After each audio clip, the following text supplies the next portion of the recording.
I'm just waiting for it to finish setting up here. Okay, we are now live. Welcome. This is about, we're going to talk about babies during a pandemic.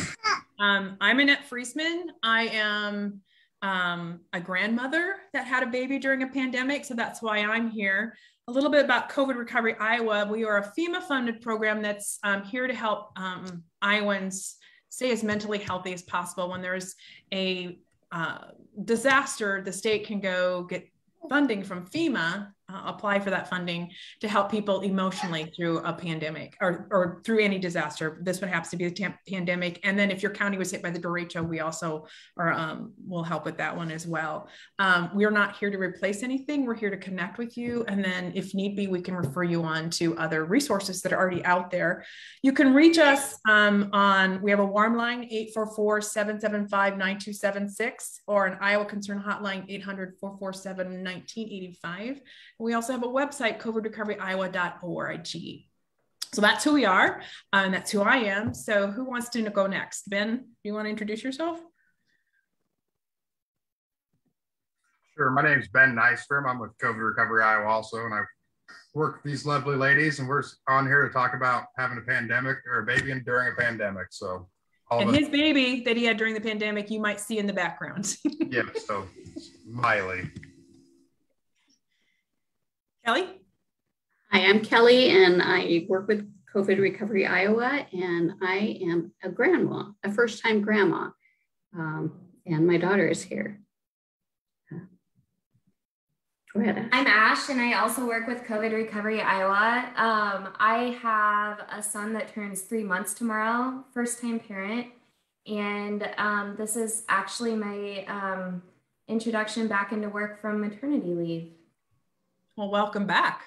We're glad to have you back. So Ben and Ashley, do you think your experience having a baby during the pandemic was different than what you thought it might be? You can go first, or I can, Ash, either one. I can go first. Well, I had never had a child before. I had until the pandemic, a career in early childhood education and in specialized in-home childcare as well. So I had kind of ideas of what parenting would be like. It's completely different, which I think it would be anyways, but our son was born a month early, and 2 days after we had heard about a bunch of breakthrough cases. So in our case, we had vaccines. We'd been really excited to have friends and family really involved. And then there were all these breakthrough cases, and we had a preemie, and my husband and I had RSV the first week of our son's life, and we were in the NICU. And so there's been a lot of kind of grief about, I think, the level of involvement of, having friends and family around. It's socially very different than we had expected. So Ben, you have an older child, so you can kind of compare what it was like maybe too. Yeah, I was gonna say I could kind of piggyback a little bit off that also, but I've done a bit of research. Our pediatrician told me also that like it was, even though like the having company and stuff like that, like there's not as much company, but also like in the hospital, like I think it's almost better. And there's like research that says this too, but like it's almost better for like postpartum and things like that, because like a lot of times the women are kind of having to just went through like a really stressful thing, and then you have 10 people's parents coming in and sisters. So I've heard there's kind of like a positive and a negative to that. So some people kind of wanted those people there, and then but actually kind of helped out. So that was the main difference between the two, is that the first baby there was lots of family, and the second baby there was none. They like came and visited. It was definitely kind of scary, like you're saying, because just having a baby, you don't really know, and like the information's kind of iffy about the babies and stuff. But like when we were having our baby, like right across the window, you could see like the people driving up and getting like the COVID test. So you're just lots of stuff to worry about. So Kelly, how was it different? How do you think, for you as a first-time grandma, did the pandemic affect that relationship? Oh, well, when you're looking forward to becoming a grandma, you think, oh, I can't wait to hold that baby and to be helpful to mom and dad and to spend time with the baby and snuggle. And, when you're in the middle of a pandemic, that didn't happen right away. In fact, all of the grandparents have been very careful because my grandson was born early. We've even gotten quick COVID tests before, coming into contact with the baby initially. And we've just all been so very careful in it. And it's been a limited exposure, at first, staying 6 feet back with a mask and staying outdoors and just making sure he gets through those first few months healthy. So it was, you think you're going to be a grandma and snuggle and hold and spoil that baby. And it's not happening during the pandemic. Right. So my granddaughter that was born, she's 7 weeks old now. It's number 9 for us. So, all the other ones, and like older brother, who's 2 years older, we were there for the first probably 4 or 5 days of that baby's life. We were there, in the hospital, at their house, helping them out. We didn't do that with this one. I didn't go to the hospital. I think we could have, but they could only have 2 people in their room. So if we went, that meant mom and dad dad had to leave. And, I didn't want to do that. I didn't want to make him leave so that I could see the baby. So we were all vaccinated as well. Dad was vaccinated. Mom was not, because, talking to her doctor, that's what they decided to do. And, but they were okay with us coming after she came home. So we did get to see her. She was 2 days old. So it was a little different because I wasn't there the whole time, but, she wasn't a preemie though. So that makes a difference too. So you see that we all had different experiences. Like I was there 2 days after the baby's born. Kelly was not. And just know that you're all going to have your own experiences, your own, like maybe it's a preemie. Mine was not. Ben's, was yours a preemie? Was not, but it was early on in the pandemic when we didn't know anything. You need to take what information you have and what's right for your family and know that it may not be the same as what my experience was or Kelly's experience was or Ben or Ashley's, and that's okay. You need to do it. And some of your family members may not like it. It's okay. I know family members that didn't want the family over right away when the baby was little, and some get upset with that, but you have to do what's right for you and your family. So just know that don't be afraid of that. Postpartum depression. Did either Ben, did your wife, or Ashley, did you experience that at all?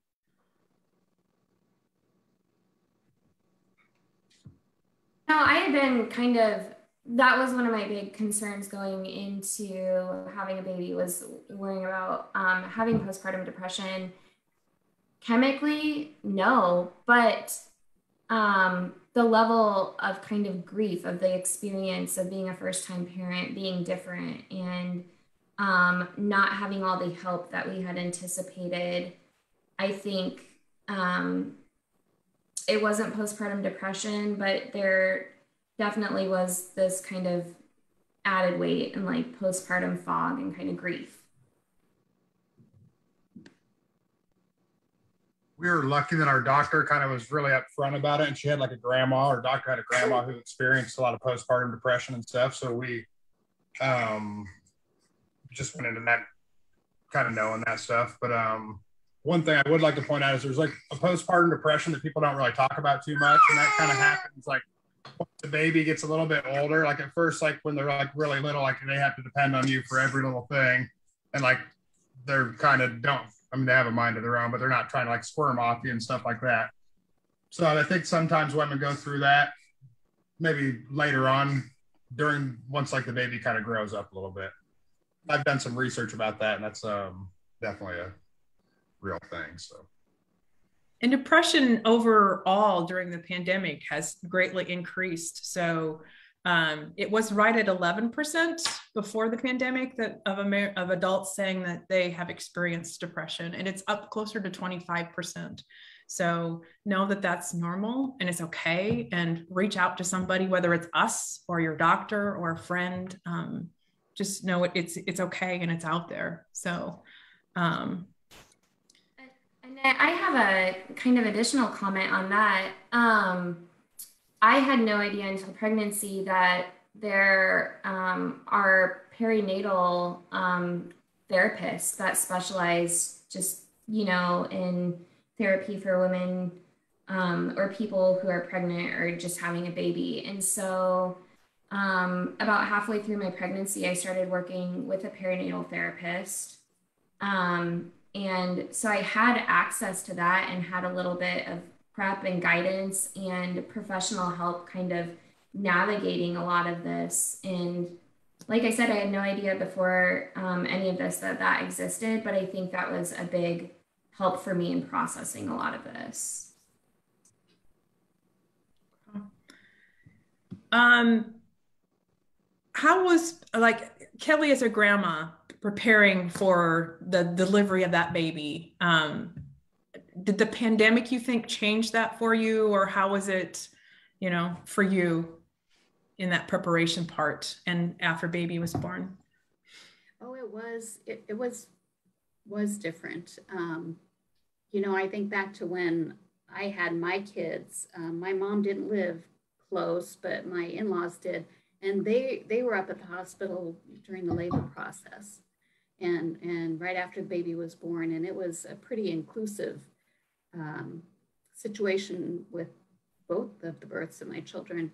But this time, Ashley and her husband, they had a preemie, so it went before it was planned. So the little guy was born early, and I think as a grandparent, I worried about them being in the hospital early with all of the COVID cases, and it was such a bigger picture, and it felt,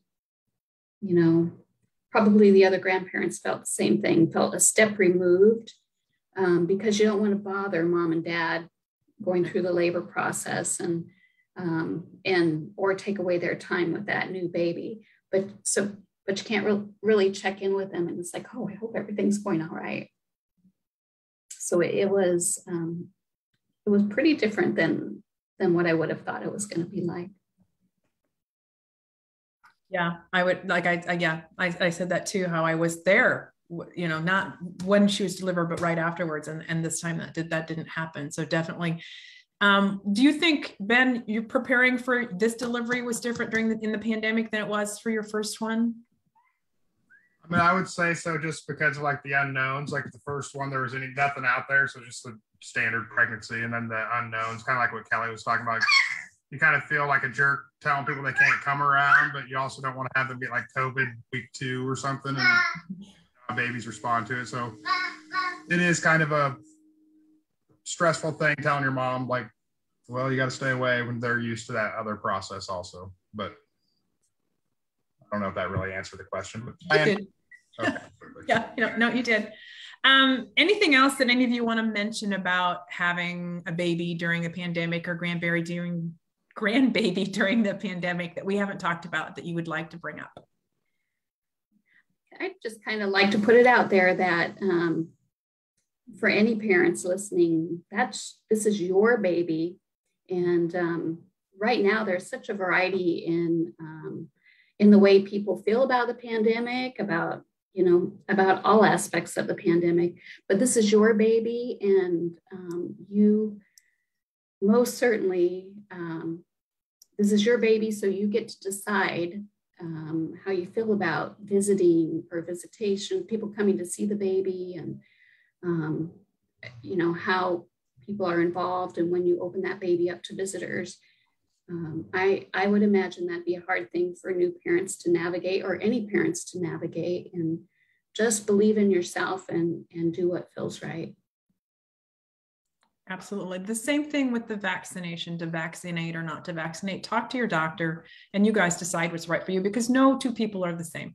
My daughter-in-law didn't get vaccinated because it was early on and they had COVID already before she was pregnant, and the doctor and her just decided there just wasn't enough information out there yet to do that. So, but if you did get vaccinated when you were pregnant, that's what was right for you, and that's okay. It's going to be different for everybody, and it's okay.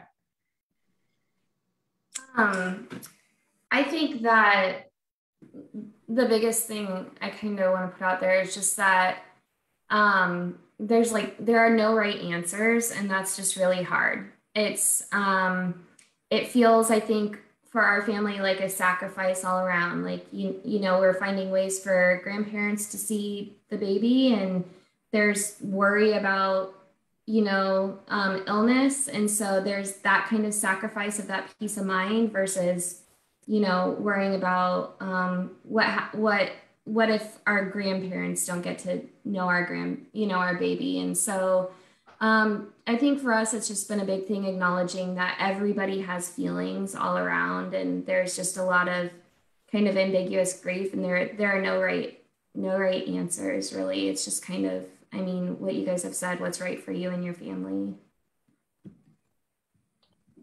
Ben, anything you want to say? We have a little over 15 minutes. I don't see any comments. So if anyone has a comment here before we get off, probably put it in there and I'll see if I can see it. But I mean, I think that I would just say the same thing they were saying, is that everybody has to make choices for themselves and what's best for their family. So, yes. Okay. Well, I don't see any questions. So thank you guys for joining today, and everybody have a good day. thank you. Thank you. Bye.